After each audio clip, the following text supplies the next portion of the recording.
Shalom saudara yang dikasih Tuhan, saya mau menyambut jemaat Ecclesia Mission Northwest yang pada hari ini bergabung dalam ibadah raya secara online, baik itu melalui Zoom maupun melalui YouTube. Saya percaya bahwa kita semua sudah diberkati melalui doa, pujian, dan penyembahan. Sebentar firman Tuhan akan disampaikan dan saya mau mengajak kita semua untuk sekali lagi berdoa.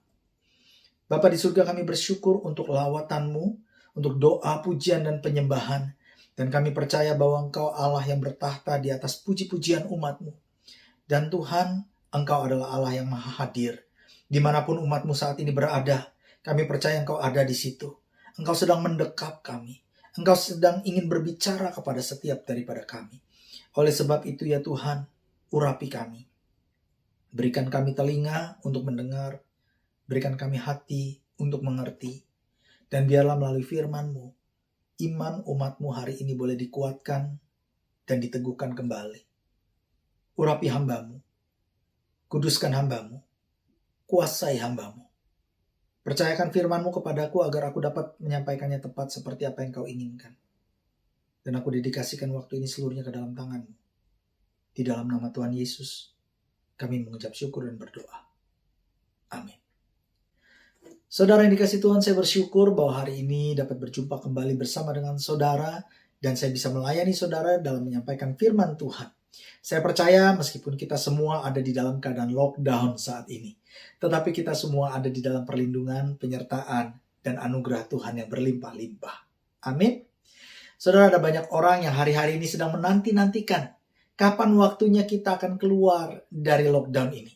Ada banyak orang yang lagi nunggu kapan kita bisa mencapai angka 70% dari jumlah penduduk yang fully vaccinated. Sebab dikatakan kalau angka itu sudah tercapai, maka kita akan segera keluar dari lockdown. Dan orang banyak berharap ketika kita keluar dari lockdown ini, maka bisnis akan kembali seperti dahulu kala. Anak-anak kita bisa pergi ke sekolah, mereka bisa bermain dengan teman-temannya di sekolah atau di taman-taman. Gereja bisa beraktivitas kembali, kita bisa melakukan ibadah bukan hanya secara online, tetapi kita bisa melakukan ibadah secara onsite di dalam gedung gereja, saudara. Ada banyak orang yang berharap bahwa border, perbatasan antar states itu bisa dibuka, sehingga kita bisa traveling kembali. Bukan hanya border antar states, tetapi juga antar negara dibuka, sehingga kita bisa pergi berliburan kembali ke luar negeri, saudara. Dan industri pariwisata bisa bergerak seperti dahulu kala. Tetapi kalau kita melihat data yang ada hari-hari ini, justru kita melihat data yang mengkhawatirkan. Sebab jumlah transmisi yang sedang terjadi di dunia, hari-hari ini justru mengalami peningkatan. Sepertinya dunia sedang mengalami gelombang ketiga dari pandemi COVID-19 ini. Itu sebabnya ada banyak orang yang menjadi khawatir, bahkan bertanya-tanya, sampai seberapa lama lagi kita harus mengalami masa pandemi seperti ini? Meskipun mungkin pemerintah Australia sudah memberikan banyak dukungan secara finansial, baik kepada masyarakat secara individu maupun juga kepada perusahaan-perusahaan.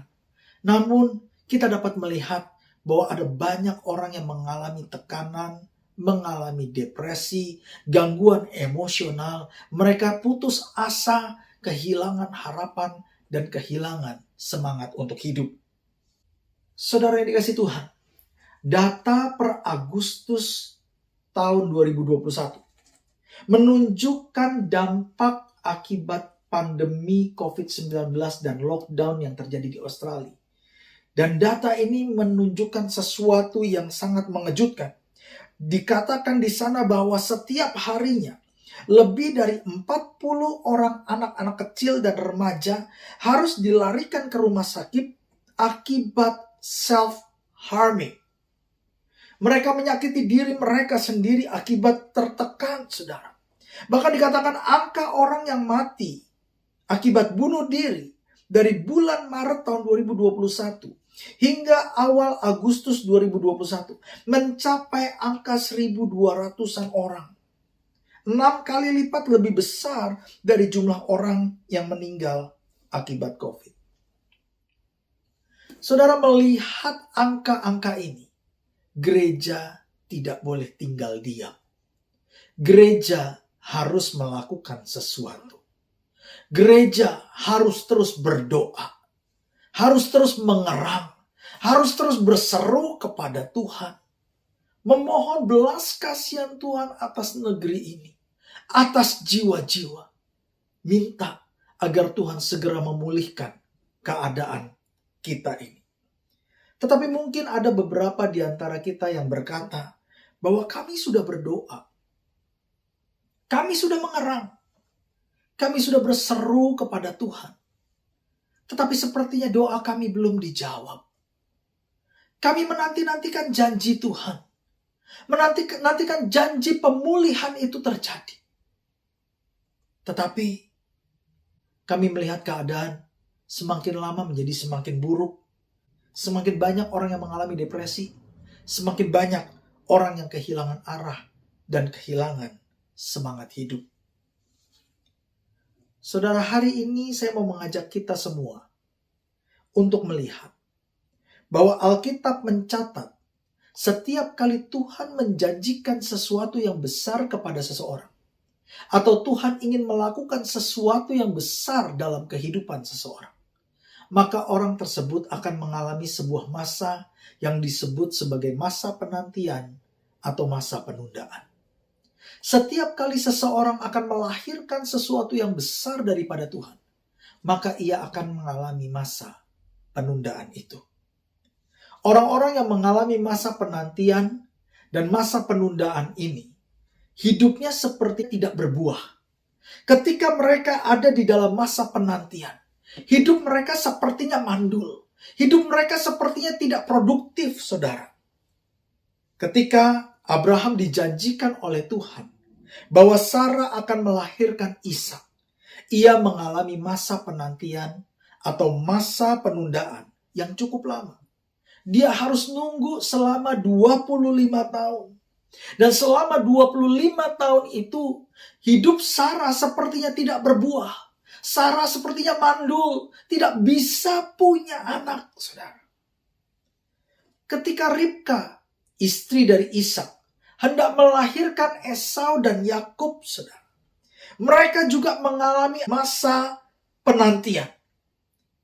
Dan itu terjadi karena pada waktu itu Tuhan akan mempercayakan kepada Ishak dan kepada Ribka untuk melahirkan dua bangsa yang besar.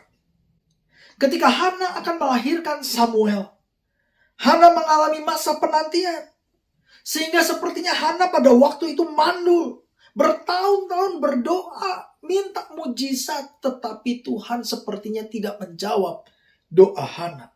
Padahal sesungguhnya Tuhan sedang nunggu kesiapan Hana untuk mempersembahkan Samuel sebagai seorang nazir bagi Allah. Saudara yang dikasihi Tuhan, saya mau katakan, kalau hari-hari ini kita mengalami masa penantian, kita mengalami masa penundaan, kita sedang menanti-nantikan kapan lockdown ini selesai, kapan keadaan itu bisa dipulihkan seperti dahulu kala. Atau mungkin juga kita sedang menanti-nantikan janji Tuhan untuk digenapi dalam hidup kita. Kita sudah berdoa, kita berseru, kita menanti-nantikan mujizat, tapi rasanya mujizat gak kunjung datang. Saya mau katakan kepada saudara, jangan menyerah. Jangan putus asa.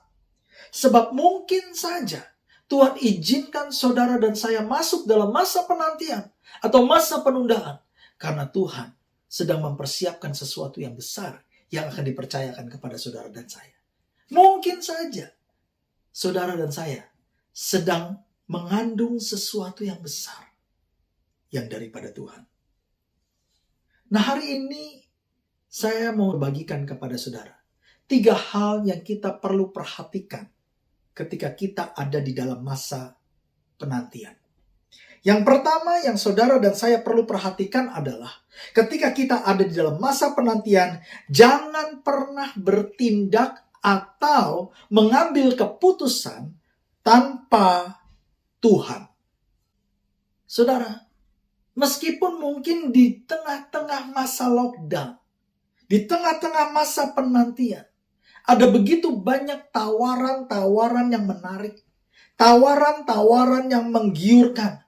Tetapi saya mau katakan, jangan pernah mengambil keputusan tanpa berdoa. Jangan pernah saudara dan saya bertindak di dalam masa penantian tanpa bertanya kepada Tuhan terlebih dahulu. Kita perlu belajar dari Musa. Saudara, Musa ngerti betul betapa pentingnya penyertaan dan tuntunan Tuhan. Dan Musa minta sama Tuhan.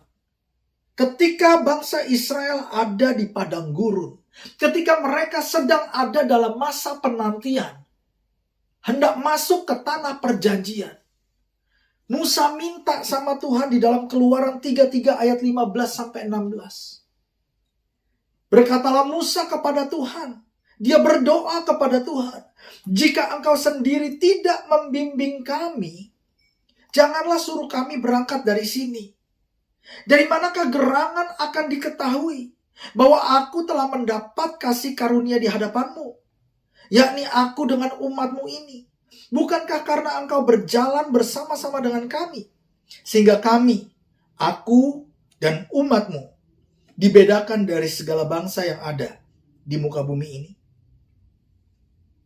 Musa ngerti bahwa di tengah-tengah padang gurun, di tengah-tengah masa penantian, di tengah-tengah mereka sedang menunggu-nunggu janji Tuhan digenapi dalam hidup mereka, dia perlu tuntunan dan penyertaan Tuhan.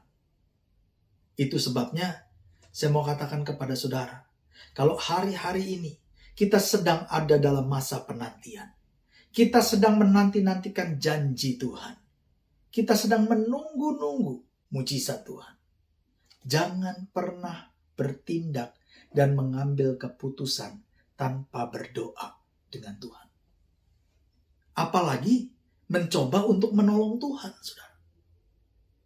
Saudara, Alkitab katakan bahwa Tuhan menjanjikan kepada Abraham bahwa ia akan memiliki keturunan sebanyak pasir di tepi pantai. Dan Abraham harus menantikan janji Tuhan tersebut dengan sabar. Alkitab mengatakan setelah 10 tahun Abraham dan Sarah menantikan janji Tuhan.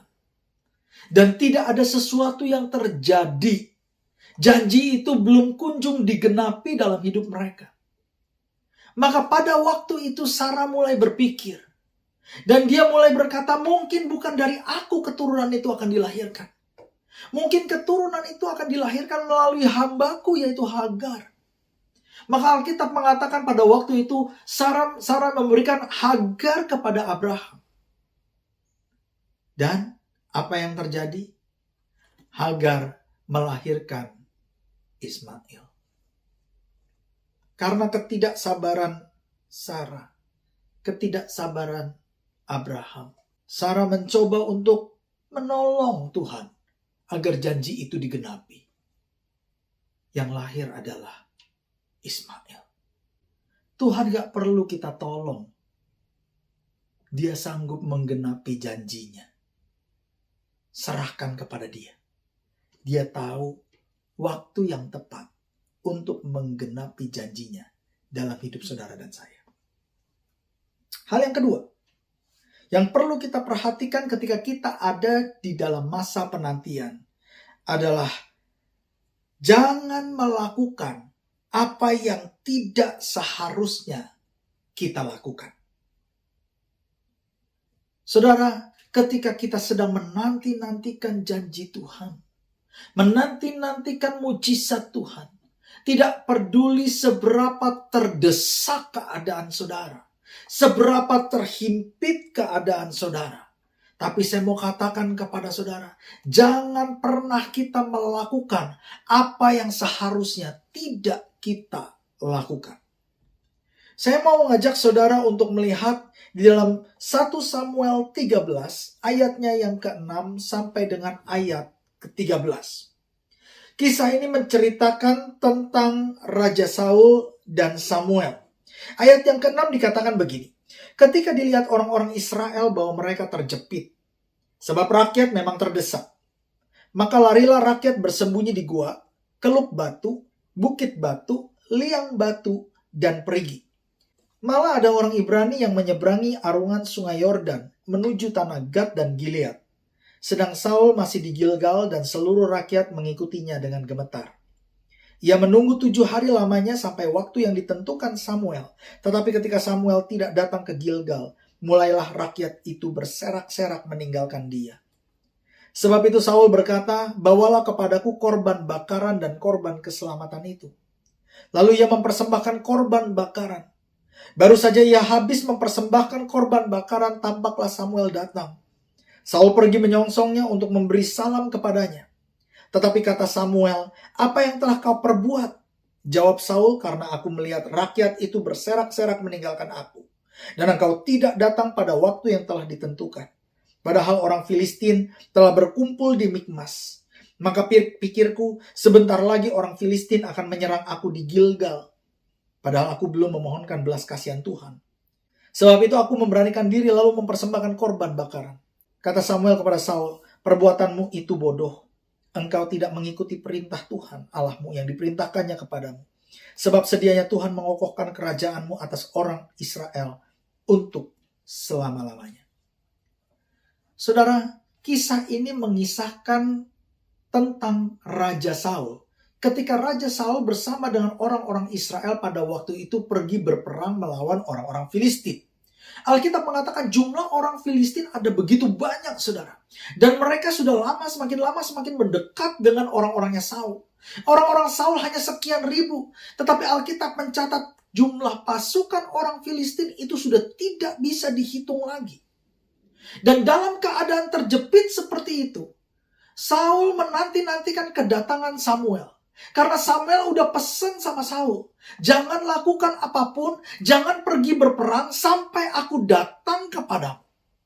Tetapi setelah 7 hari Saul menanti-nantikan Samuel, dan Samuel gak kunjung-kunjung datang. Sementara pasukan Israel dan orang-orang Israel sudah berserakan kemana-mana meninggalkan Saul.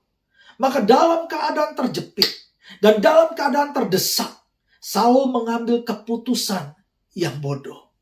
Dia melakukan sesuatu yang tidak seharusnya ia lakukan. Dia mempersembahkan korban bakaran kepada Tuhan, saudara. Tugas untuk mempersembahkan korban bakaran bukan tugas seorang raja. Tidak peduli sehebat apapun dia, seberkuasa apapun dia. Dia tidak boleh menyentuh korban bakaran. Sebab korban bakaran itu hanya boleh dipersembahkan oleh seorang imam. Dan itu merupakan tugas dari Samuel. Dan karena ketidaksabaran Saul dan dalam kondisi terdesak, maka dia mengambil korban bakaran itu, lalu dia bakar di atas mezbah Tuhan. Dia menyentuh sesuatu yang tidak seharusnya dia sentuh. Dia melakukan sesuatu yang tidak seharusnya dia lakukan. Ketika Samuel datang, Samuel berkata kepada Saul, "Engkau telah berlaku bodoh. Sebab kalau engkau sabar, engkau taat, sabar nunggu, maka Tuhan akan membuat kerajaanmu kokoh. Maka Tuhan akan menepati janjinya dalam hidupmu.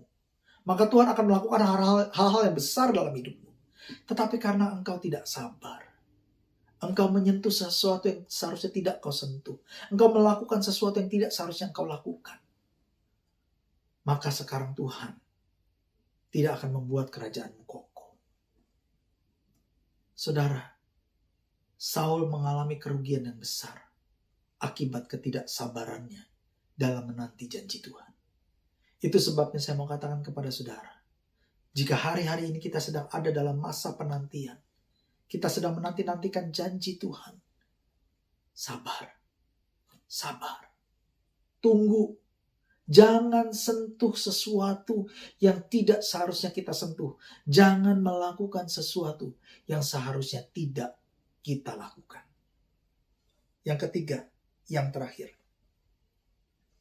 Ketika saudara dan saya ada di dalam masa penantian, maka saudara dan saya perlu tekun untuk menantikan janji Tuhan.